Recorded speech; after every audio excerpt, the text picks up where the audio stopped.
I'm back and I'm making another corset. And that's right, I learned how to use my sewing machine. Well, okay, so I kind of did. I will be using the same pattern that I hand sewed my previous corset with, this time with my sewing machine though. And I'm going to be making the corset out of bed sheets and a pillowcase that I've had for a very long time. Since filming this and making this corset, I've actually learned a lot, and so there are steps along the way that I will cringe through and embarrass myself with.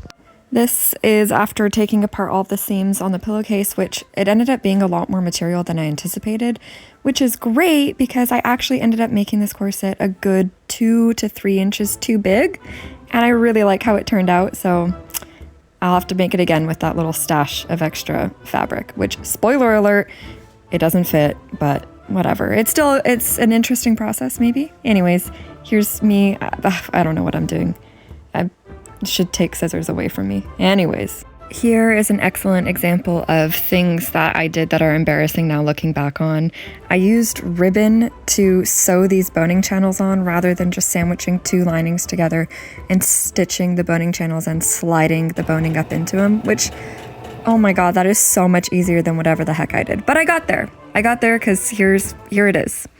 I've also learned since making this corset that this method of sandwiching all of the layers on each individual pattern piece, each panel, together and then attaching it all separately at the end is just so inefficient, and it makes it really messy, and it gives you a lot of seam weaknesses, and it's just not the way to do it. But I didn't know what I was doing. I was flying blind, as you can see by here where I did the opposite. I forgot to flip it, all right? And I did that a lot, but that's just the only time I filmed that I did it.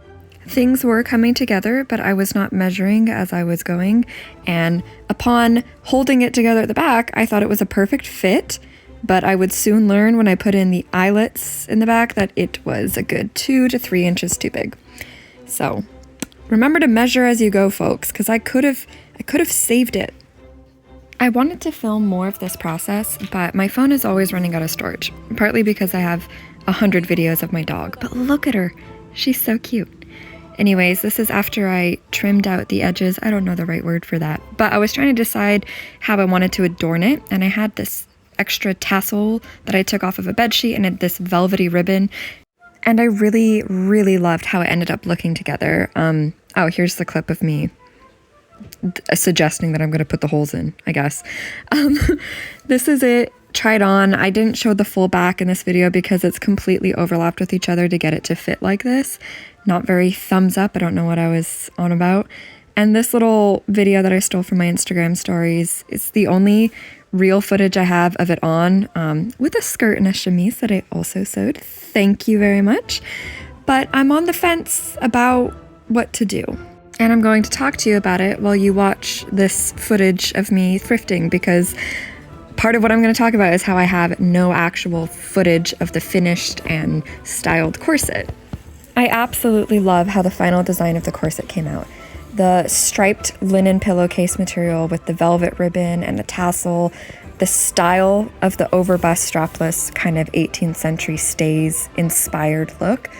I just love how it all looks together, and I have great ideas for a corset that looks like that, but that one doesn't fit how I want it to fit.